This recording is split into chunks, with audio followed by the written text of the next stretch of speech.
Marcelo Vasconcelos tinha tudo o que o dinheiro podia comprar.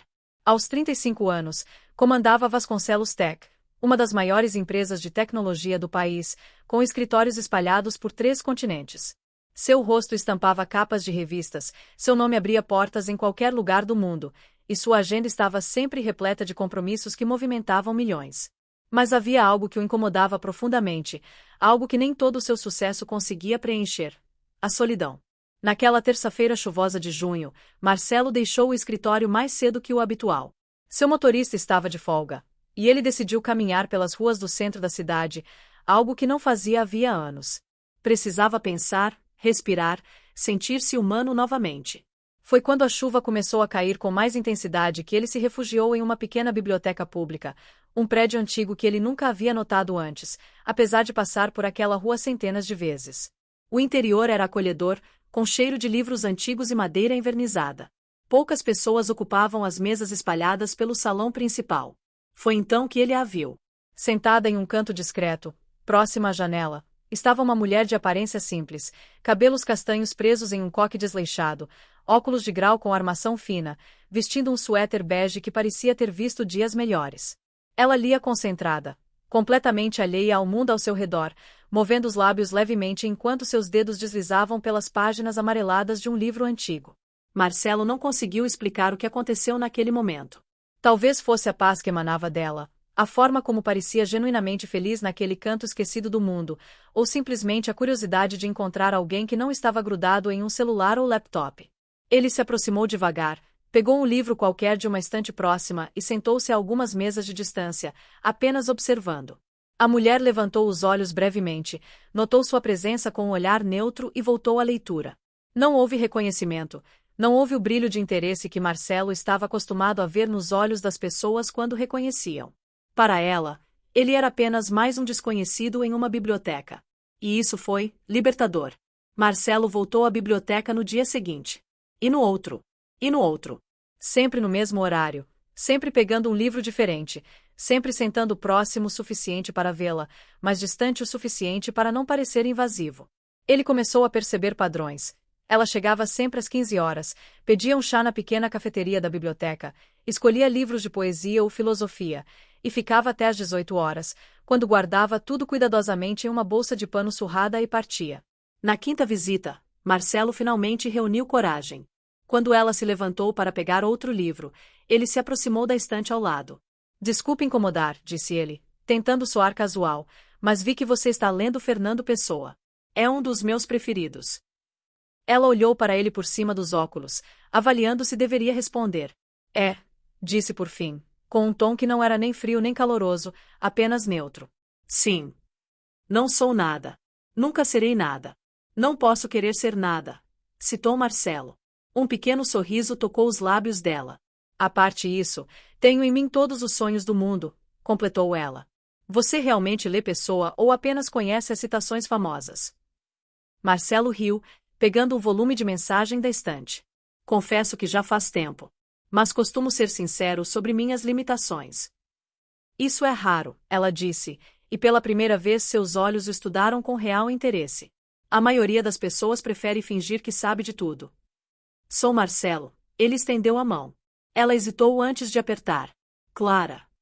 Nos dias que se seguiram, aqueles breves encontros na biblioteca se tornaram o ponto alto dos dias de Marcelo. Clara era arquivista da própria biblioteca, trabalhando nos fundos do prédio organizando documentos antigos e coleções doadas. Vivia sozinha em um apartamento pequeno a 3 quarteirões dali, tinha 32 anos e uma vida que ela descrevia como perfeitamente comum. Não tinha redes sociais, não se importava com marcas ou status, e lia uma média de 5 livros por semana. Por que você vem aqui todos os dias? Ela perguntou certa tarde, enquanto tomavam chá na cafeteria da biblioteca. Você não parece o tipo de pessoa que frequenta bibliotecas públicas. Marcelo sorriu. E que tipo de pessoa eu pareço ser? Não sei. Você veste roupas caras tentando parecer casual, tem um relógio que provavelmente custa mais que meu salário anual, e suas mãos nunca trabalharam um dia sequer. Ela disse sem malícia, apenas constatando fatos. Mas está aqui, todos os dias, lendo livros que claramente não te interessam tanto assim. Ele poderia ter mentido. Poderia ter inventado uma história. Mas com Clara, Pela primeira vez em muito tempo, Marcelo queria ser honesto. Você me intriga, admitiu. Eu vivo em um mundo onde todos querem algo de mim. Dinheiro, conexões, oportunidades. Mas você mal me nota. É refrescante. Clara inclinou a cabeça. Você ainda não me disse o que faz. Trabalho com tecnologia, disse ele, tecnicamente verdadeiro. Deve ser estressante. Todos vivem grudados em telas hoje em dia. Ela observou. É por isso que gosto daqui. Livros de papel, silêncio, pensamentos que você pode tocar. Nas semanas seguintes, Marcelo começou a ver o mundo pelos olhos de Clara. Ela o levou para lugares que ele nunca havia notado apesar de viver naquela cidade a vida inteira.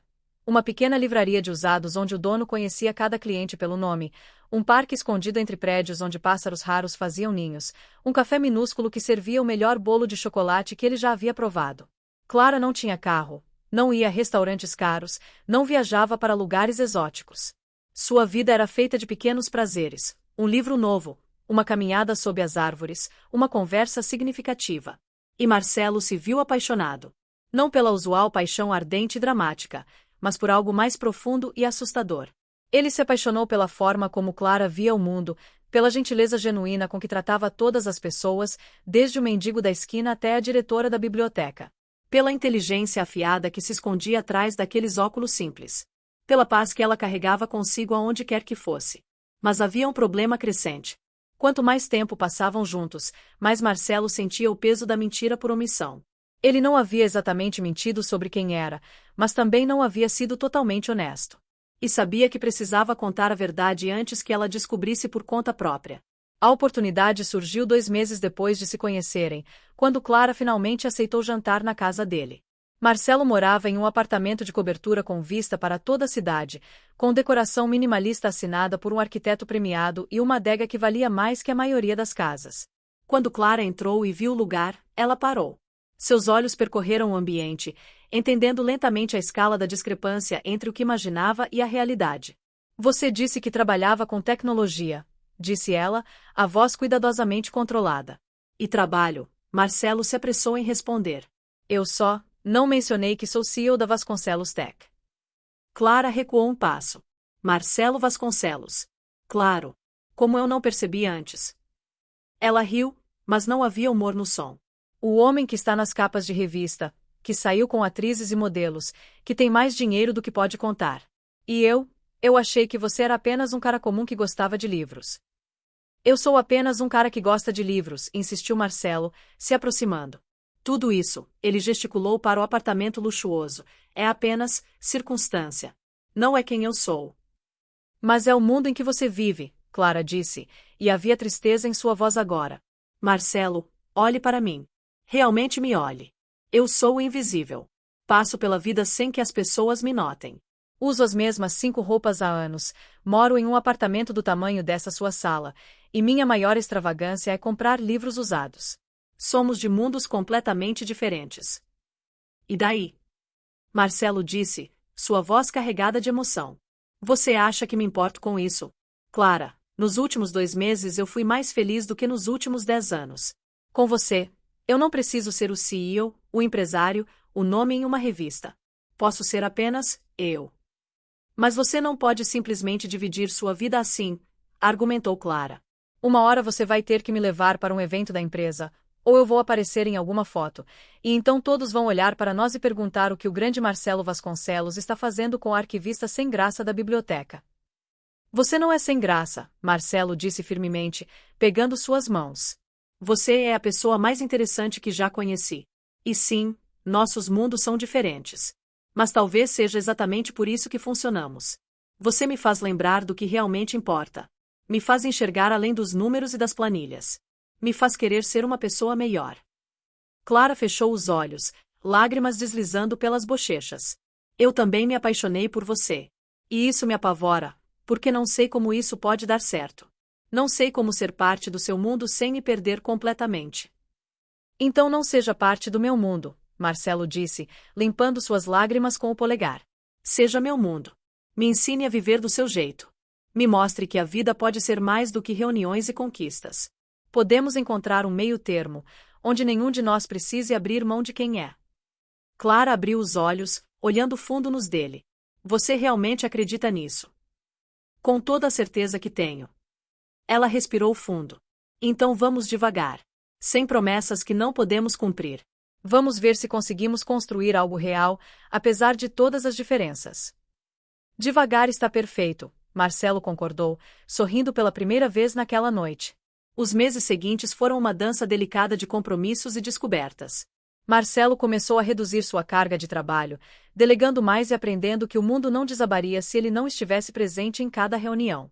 Passou a caminhar para o trabalho quando o tempo permitia, parando em pequenas livrarias e cafés que nunca havia notado antes. Doou a maior parte de suas roupas caras para instituições de caridade e começou a se vestir de forma mais simples, descobrindo que havia uma liberdade em não ser reconhecido em todos os lugares. Clara, por sua vez, aceitou alguns convites para eventos corporativos, aprendendo a navegar naquele mundo estranho com a mesma graciosidade silenciosa com que fazia tudo na vida. Ela não tentou mudar quem era.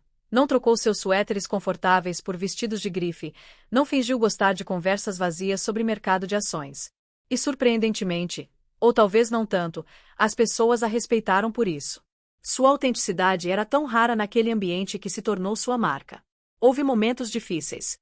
Uma coluna de fofocas questionou o relacionamento, insinuando que Marcelo estava tendo uma crise de meia-idade. Alguns dos amigos de Marcelo não esconderam a perplexidade com sua escolha. A família de Clara preocupou-se que ela estivesse sendo usada. Mas eles enfrentaram cada desafio juntos, com conversas honestas e a certeza crescente de que haviam encontrado algo especial. Um ano depois de se conhecerem, Marcelo propôs casamento não em um restaurante caro ou em uma viagem exótica, mas na biblioteca onde se encontraram pela primeira vez. Ele esperou até que estivessem sozinhos, no canto onde Clara costumava ler, e se ajoelhou com um anel simples de ouro branco. Clara, você me ensinou que as coisas mais valiosas da vida não podem ser compradas ou vendidas. Que a felicidade está nos pequenos momentos, nas conversas verdadeiras, em ser visto e aceito exatamente como somos. Você me viu quando eu era invisível para mim mesmo. Casa comigo. Clara sorriu através das lágrimas, puxando-o para ficar de pé. Só se você prometer que vamos continuar vindo aqui todas as semanas ler juntos. Prometo, ele disse, beijando-a. O casamento foi pequeno, numa cerimônia simples em um jardim, com apenas família próxima e os amigos mais queridos. Nada de revistas, nada de cobertura de mídia, apenas duas pessoas prometendo construir uma vida juntos, um dia de cada vez. Marcelo nunca abandonou completamente seu mundo corporativo, mas aprendeu a viver nele de forma diferente. Implementou políticas de equilíbrio entre vida e trabalho em sua empresa, criou um fundo para funcionários continuarem sua educação, e começou a medir o sucesso não apenas em lucros, mas no impacto positivo que a empresa tinha nas vidas das pessoas. Clara continuou trabalhando na biblioteca, recusando ofertas de Marcelo para não precisar trabalhar. Sua vida, ela explicou, não era sobre necessidade, mas sobre propósito. E seu propósito estava em preservar histórias, em ajudar pessoas a encontrarem conhecimento, em manter vivo aquele espaço silencioso onde mentes inquietas podiam encontrar paz. Juntos, eles criaram uma fundação que restaurava bibliotecas públicas e criava programas de leitura em comunidades carentes. Marcelo descobriu que havia mais satisfação em ver uma criança descobrindo o amor pelos livros do que em fechar mais um contrato milionário. E nas tardes de terça-feira, sem falta, eles voltavam para aquela biblioteca, sentavam-se no mesmo canto onde se conheceram e liam lado a lado. Às vezes compartilhavam trechos interessantes, às vezes apenas apreciavam a presença um do outro no silêncio confortável que só pessoas verdadeiramente conectadas podem compartilhar. O CEO mais poderoso da cidade havia se apaixonado pela mulher mais invisível, e no processo, ambos descobriram que a verdadeira visibilidade não vem de holofotes ou reconhecimento público, mas de ser verdadeiramente visto e amado por quem realmente importa. Que riqueza não se mede em contas bancárias, mas em momentos compartilhados. Que o amor mais profundo floresce não apesar das diferenças, mas frequentemente por causa delas, quando duas pessoas se permitem serem vulneráveis e autênticas. E assim, no movimento constante de uma cidade que nunca dorme, em meio ao barulho e à pressa, dois mundos improváveis se tornaram um, provando que às vezes as histórias mais extraordinárias começam nos lugares mais comuns, com as pessoas mais inesperadas, e se desenrolam não em grandes gestos dramáticos, mas em pequenos atos diários de escolher um ao outro, repetidamente, com consciência e gratidão.